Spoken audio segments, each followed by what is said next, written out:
Welcome to Legacy Conversations, a channel where we preserve military memories and history.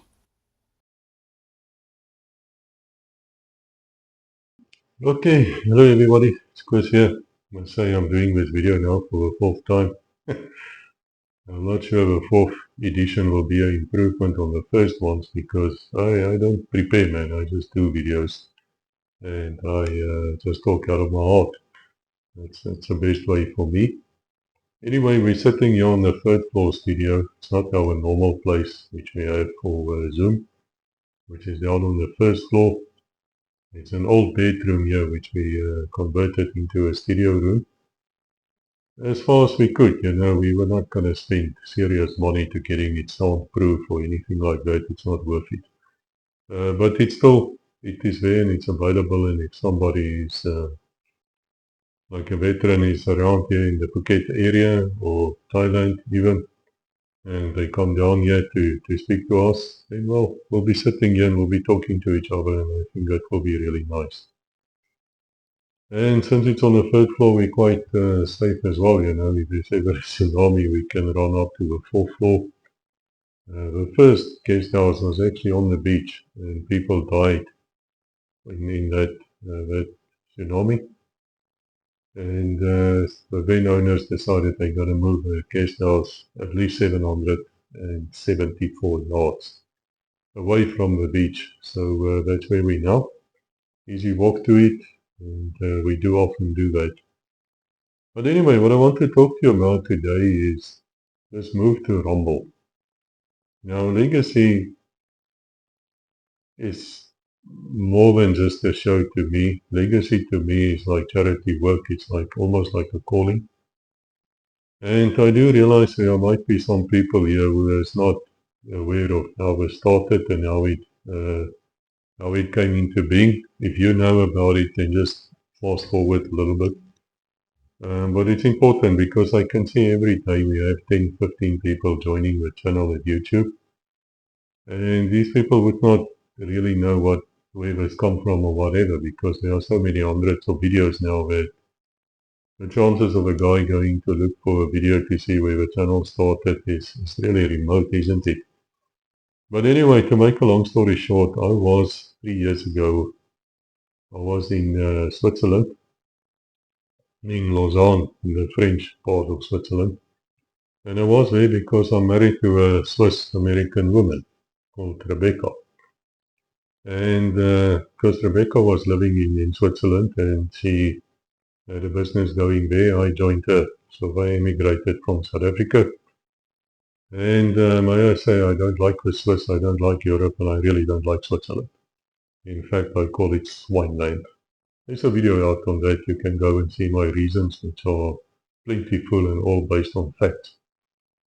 And I soon realized when I was in Swineland that there's no way I'm going to get a work, not even a volunteer job, if you cannot speak French. And you need to speak it at a level which is acceptable. My French is very basic, to be honest. I can say a few words and can probably understand what they're saying to me, but when I reply, they just look at you like the dumb animals they actually are. And they're arrogant people. I don't know why. There's nothing about Switzerland or the Swiss to be arrogant about, but anyway. I soon realized that I also don't rate my postgraduate degrees in law from a Free State University very highly. In fact, another way of putting it is anything which is from Africa to the Swiss is not good enough. It's not good enough. It's racism, actually. They're very shocked when you say that to them. It's actually racism. And they're even more shocked when I show to them Jane's Defense Tower or some magazine like that, which actually rated the South African Army above that of Switzerland, Norway, and would you believe the Netherlands. And even with all the problems we have right now, I still rate it higher than all three of those countries combined. So there's nothing about them which impressed me, and I was sitting at home and I was getting really, really frustrated with life. And then one night I had a dream. You can say it's a vision, but it was more like an idea which came up in my head. And the idea was go and speak to the army, go and speak to the defense force, go and hear their stories, record it and broadcast it. He didn't tell me which channel to broadcast it, he just told me go and speak to these people, and I was quite impressed with this idea because I was in a position to do it. My wife very kindly just before this bought me a quick 32 gigabyte RAM laptop so I could edit with it. We were using it for other things as well. And also I had quick internet, stable internet, quick for South Africa, slow for Europe and very slow for the East where we are. But it was more than adequate. It was running at about 55 megs a second. But to put that to you in contrast, here in Thailand we're running at 1000 megs a second. So they are so far ahead of what Europe can do, it is just not, it's there's no vergelijking with it. You can't even compare the two, and they're that far behind. And so I say to our Lord, and I'm a deeply religious man, I mean, if you looked at any of our shows, you would say that me, anyway, I would always say to you, God bless at the end. I actually mean it.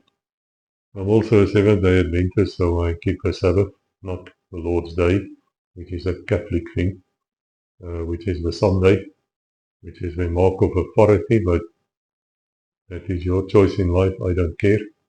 So on a Sabbath day, from Friday night when the sun goes down till Saturday night when the sun goes down, I'm not even available. I'll definitely not record because I'm busy with the Lord's things. It gives me great enjoyment to keep the Sabbath.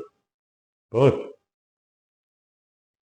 I said, when I got this idea, this thing in my head to go and speak to the army of all people, the brown jobs, I said, Lord, and I didn't mean this disrespectful. I was trying to understand what's happening to me, and I said, Lord, I'm from the police. And that's true. I served 6 years in the South African Police Force. There was nothing special about me, even though I did write a few books about my time there. Very good books because they tell you more about the history and the things than anything else, and also street cop. So I was basically a sergeant in the police in the flying squad in Pretoria. Of course, I did do the counterinsurgency training and bush trips, as well as the anti-riot duties, things like that. But basically, you're talking to a street cop. I later became an attorney, human rights and contracts, that type of thing. But anyway, I said, Lord, I'm from the police.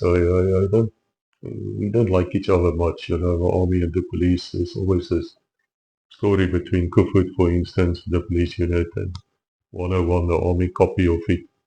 And both units did sterling work. I'm not grounding down the army in any way. I think they did absolute fantastic work. Best army in, some people will say in Africa, I say no, Southern Hemisphere. Best army in the Southern Hemisphere. I don't rate the Australians highly at all. So anyway, so we had a problem with each other in the sense that, the police and the army didn't mix that well. And there are many, many reasons for that. I'm not going to go into it. A lot of it was personal, of course. A lot of it was arrogance on both sides. But anyway, so the message came back, you go and speak to the army and you go and record them and stop calling this thing legacy interviews, you call it legacy conversations. And I clicked that conversations and interviews and interrogation is really, really a different kettle of fish. It's not the same way of approaching it. I mean, if I have you on a cross-examination in court, then you're not going to like me because I'm going to ask you hard questions. I'm going to get to the truth whether you like it or not. And if you don't answer me, you're going to look really, really bad. And I'm going to destroy your credibility because that's what it's about. It's a horrible job, attorney, so I'm really glad I'm out of it. And I thought to myself, okay, now what are we going to do? How are we going to approach this? And I spoke to Rebecca and she was very, very supportive. Wonderful woman. She's really part and parcel of Legacy. Without her, we would not have had the equipment we have. We would definitely not have a studio. we would definitely not be able to do it without me bringing in other money as well. You know, like normal people do. She would not have, well, let me put it like this, without her there is no legacy. It's that simple. But I knew a friend, I had a friend in South Africa from one Ricky, called SW Fourie, Skalk Fourie. And I said to SW, we've been meaning to write your book for so long. Why don't we make an entire series about your life in Special Forces? And let's write the book from there. And that's how it started. We recorded my old police commander, Colonel Potgieter, who was a dreadful man in his time. And then there's SW himself, and we wrote a book out of it, and the book became, well, it did very, very well. Last time I looked at that, something like 4.5 marks out of 5 on Amazon, which is fantastic. It's really good. And both SW and myself wrote it. Rebecca edited and designed the cover for us. It was a family thing, like all my books here behind me as well, under a different name. It was really good, and then that's where Legacy started, and Legacy just went all the way. I mean, suddenly we had RSM, James Taker from 1 and 5 Ricky speaking to us. Wonderful man, but I can tell you, like all RSMs, there's something about him. And then came the one and only Colonel Frans Fourie, the one Ricky commander, second in command at 4 Ricky, got his Honoris Crux during the raid of 4 Ricky there against the oil refineries in Angola. Fantastic people, and lots of other came, because Special Forces all said to me, Chris, don't just talk to us. Please go and talk to the chefs, go and talk to the infantrymen. Which General Bowman, the commander of Special Forces, said to me, an infantryman is something you hang things on. And he's got that right. They just hang things on you. And so we got people coming, Air Force, everybody, even a few from the Navy, but we really need more Navy people. We made a series on 7 Medical Battalion, which I'm very proud about, because that's the Special Forces medics. Great people, you know, they really took the time. All of them, or most of them, are specialist doctors. So we would record them 5 o'clock in the morning bedtime, before they could go to the hospitals and the theatres and things. And that showed the dedication, and then something happened. And what happened was is that YouTube suddenly changed the rules, and they said they are going to now make a change here. They're going to put ads on our videos whether we like it or not. And I was very angry, very, very angry, because I know how annoying it is when you speak, and the next moment there comes some, may I use the word, shitty ad from somebody somewhere. I will never support it, to be honest. If a video I'm looking at is disrupted like that, I will never support such ads. But we have no choice. So they came and they just said they're going to do it. The way you can overcome it, of course, there's 3 ways as far as I know. The one is ad blockers. Yeah, that doesn't really work. To be honest, I've got the best ad blockers in the world. And sometimes it works, and sometimes you just get this message from YouTube saying to you, you violated our rules or whatever, and blah, blah, blah. And I understand that. That's how they make money. And so whatever. The word violate in law, of course, has a totally different meaning than what they do, but whatever. So ad blockers is not the answer, even though you might still be lucky and get away with it. The other one is just to subject them and pay their $40 a year or whatever it is for Prime, and then you see no ads. Many of you can't afford $40 a month or $40 a year. I mean, I know times are tight, man. I know. I come from a place where I was basically 8 years without a job. That's when I wrote all the books, all 51 of them, 53 of the series about covert action, espionage, that type of thing. Why? Because I was involved in that world. And that's all I have to say. The rest I actually said in the books, which isn't all true. I mean, a whole bunch of them are fiction, but all fictionalized. Whatever, it's worth your while to read those books, because whatever money we make on the books, of course, go back to the channel, because it costs money to run a channel like this. It's not for free. It might be for free for you to look at it, but remember, time is money. And also if you have like a client who can't do the Zoom thing, and you have somebody like Anita or somebody close by or any of the other people, and they go there, it costs money for them to start their car and to drive to those people, besides the time. Then you still need equipment to actually record. Then you need the editing software to do the editing.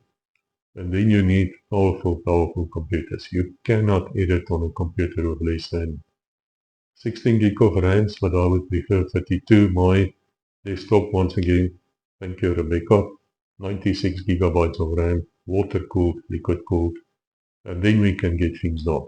And then you need quick internet, otherwise it's going to take you 5-6 hours to load the video.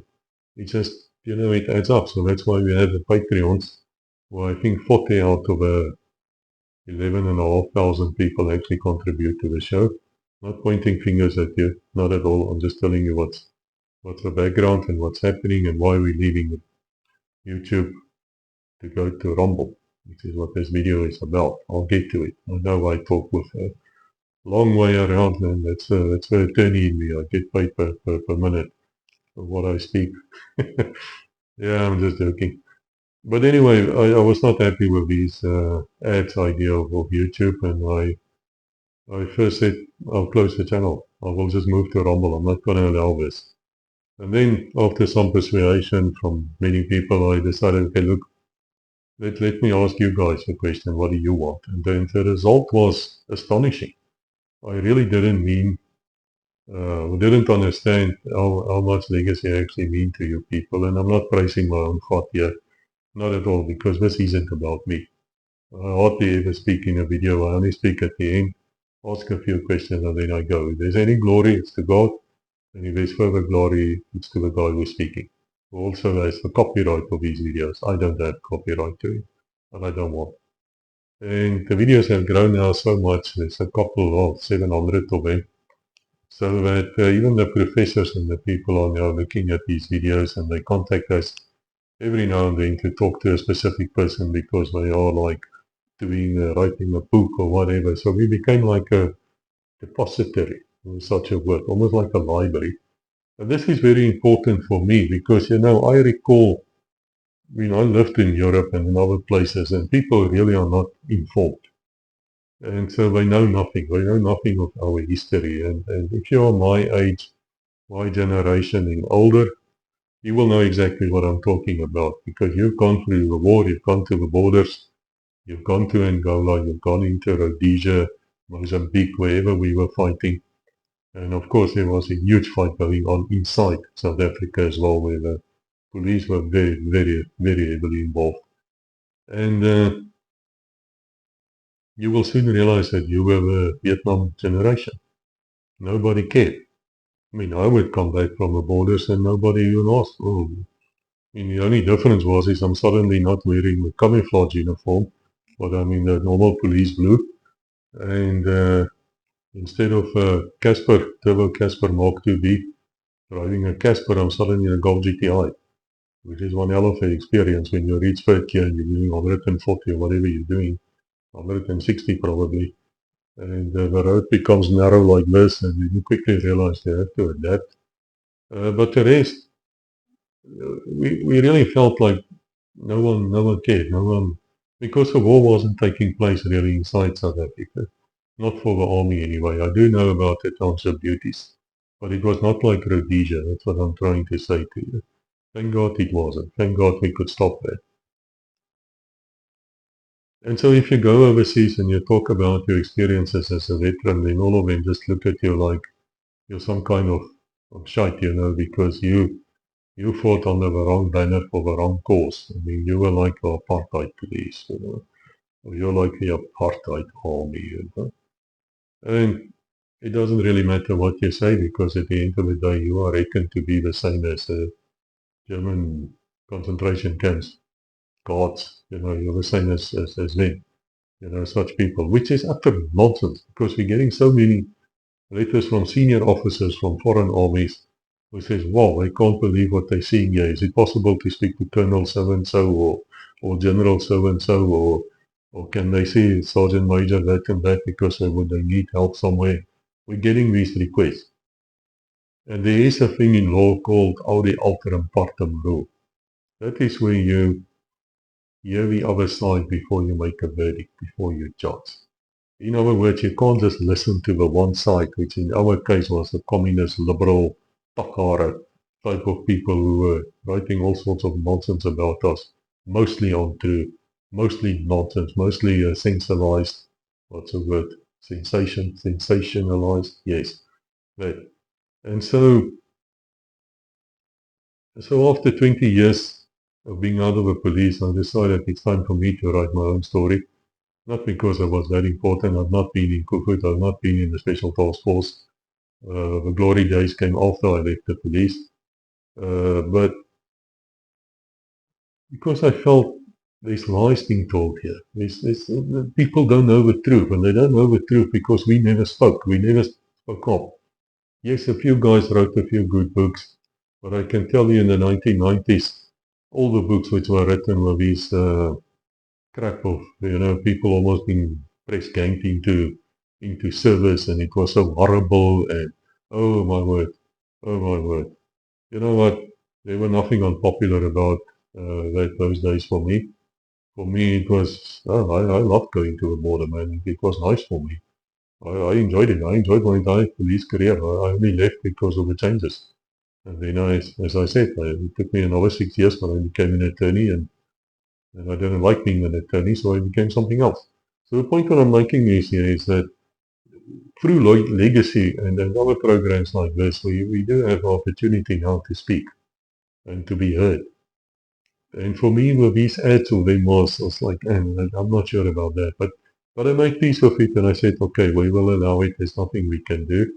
But I place on record today for you that we have not received 1 penny, not 1 cent out of YouTube for any of their ads. What they do is almost a scam, or it is a scam. They run the bill up to about what they owe you to about $99. They only pay out at $100. And then comes $100, suddenly it drops down to 86. Then it goes up to 99, 105, and then it drops down again. We have not received a single payment from YouTube. And I challenge anybody from YouTube to come and prove me wrong.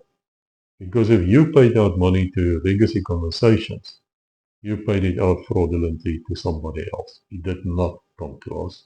So we're not doing this for money. We don't care about money. I don't have to care about money, thank God. And I don't want the stupid ads anyway. But I can't stop it, so we have to make peace with it. And things went on, and we carried on, and we started bringing out videos and videos and videos.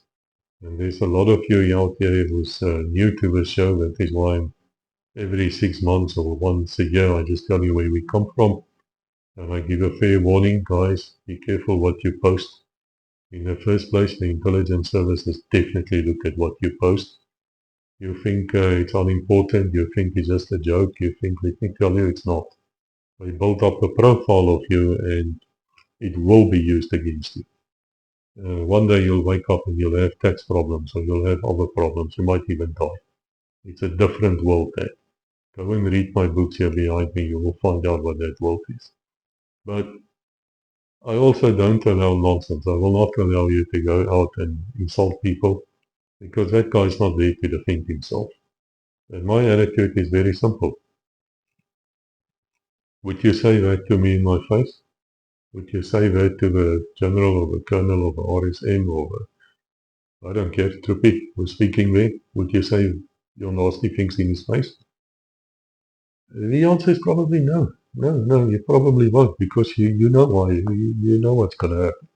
Definitely you understand. You probably had it before in your life and now you're very brave behind your keyboard. You don't realize that we can trace you back within 20 minutes, 30 minutes. Even if you use a VPN, we can trace you. Nothing you do on the internet is safe. Please understand that. That's why I'm so hard on this thing. If you want to make a comment, make a good comment, a positive comment, a nice comment. If you become what I consider snotty, I just ban you. There's no way for me that I'm going to remove your comment and leave you there. No, you're the type I don't want. I just chase you away. And that's the way it's going to be, and it will be on Rumble like that as well. And so about 2 months ago, we spoke to a fellow, a former SAF, it's a South African Air Force pilot, and he had an incident which basically cost him his life. He's not dead yet, but at some stage, this has really changed his life. And I cannot even mention why and what happened to him because this video will just be removed. But there are links below where you can see why we are leaving YouTube. And we have very good reason. And the video on which was never broadcasted on YouTube anyway, it was never meant to be broadcasted on YouTube. It was only posted on YouTube as unlisted for this fellow to look at his own video before we broadcast it, which is the way we do things. You cannot just record a guy and then broadcast it. You need to give him a chance to look at his own video and be happy about it, and then you broadcast. They just decided, no, they remove that video, and there's just nothing you can do, and they have you basically over a barrel of a gun. You either talk the way they want you to speak, like Dame Dance, Yowl, Dame Dance, that's a swine for you, the Swiss. Ja. Oh, these whatever. I don't think the Afrikaner nation is known to be Jabroers. There's a lot of them there, but there's also a lot of independent thinking there. You know that old joke, put 4 Afrikaners together, you have 3 churches and 6 different political parties. Yeah, man, we all like that. It's nothing wrong with that, by the way. That's what made that country great a long time ago. Point I'm making is, that's why I made the decision that we're gonna leave. We're gonna leave YouTube. And we're gonna take all the new videos from the middle of August. We're gonna take the new videos which we are recording as we speak. And they are not gonna be on YouTube. Yes, there will be teasers. There will be like a 10-minute, 15-minute teaser. There'll be a link below that teaser to take you directly to Rumble. But only about 260 of you actually came over from the 11,500. My friends, what are you going to do when the videos stop? That you don't know where the new legacy videos are. If this is important to you, please come over. Come over to Rumble. The link is in the description. Come to the Rumble channel. Subscribe to the channel. It's the same as YouTube in that sense. Whenever something comes out, you'll be aware of it. And you can just carry on watching the videos as always. Yes, there will be ads probably on Rumble. They are a much smaller company, they need the money, there's nothing I can do about it. I say again, it's not to say I support the ads, it's not to say the general or whoever is speaking there is supporting the ads. There are disclaimers in every video, and there's reasons why I put disclaimers in. Remember, from a legal background, I don't do anything in a video without reason. And that's the story. This is what this is about. This is where the channel came from. That is why we have this desire and decision to move away from YouTube to Rumble. And I hope you will join us there. And I hope you will come over. And I hope it will work out the way I planned. Should it not work out, should almost none of you come over, well, then we'll have to rethink what we're going to do. Then perhaps the best way out is to have 2 channels running simultaneously. One on YouTube, one on Rumble.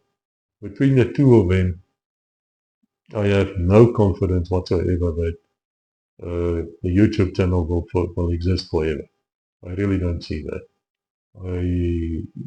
I think at some stage, they're just going to close it for something stupid. And then where you going to go? Once again, it's better to come over to Rumble where freedom of speech or a lot more allowed. Of course, freedom of speech, and I speak as a human rights lawyer, is not infinite. Infinite, that's the word. There are lines which you cannot cross. I mean, you cannot go out and speak about your hatred for Jews or for Christians or for Muslims or whatever, or cause serious harm to somebody just because you think you've got a right to say that. The testing law is, in South African law anyway, is quite simple. One, is it the truth? And secondly, and this is where most people fail, secondly, is it in the public interest that you bring this out? And times have changed. I mean, if you take 40 years ago and you had a politician who had like an extramarital affair, like all of them do, by the way, and you catch him out and you bring out that he has a child with a secretary or whatever. Yeah, in those days it was actually in public interest. Today, nah man, who cares? Who cares? Just go and look what happened at the French Olympic Games opening scenes. I mean, it's just so disgusting. I mean, it is so absolutely in your face what who's in control of this world and the agenda. It is totally, if you want to know about that, go and read Oath of Evil, The War in Protestantism, which is a book I wrote under the other name. And you'll be, well, you might be shocked or you might not, but I can tell you that you're going to understand what's happening in the world right now, because we're in the end times. But the end times aren't here yet, so we're still making our videos. And we love making our videos, and there's a standing invitation to all of you. Get hold of me through my email. It is basically in every single video, or you just click on the channel, you go to the About, and there you will find my email address. You just contact me, we'll set it up. And it's not only me, there's a team of us doing this. I'm very grateful for these people. They're all volunteers, they're not getting paid to do it. It is for the survival of the channel that I think we should go to Rumble. And even if we start placing videos again on YouTube and on Rumble, it does not take away the problem we have of being, well, we're being held hostage almost, and I don't like that. So I hope you'll come over, and as we say here at Legacy, God bless until we meet again, and hopefully that will be at Rumble. Thank you. Thank you for watching. Please like, subscribe, and ring the bell to receive notifications.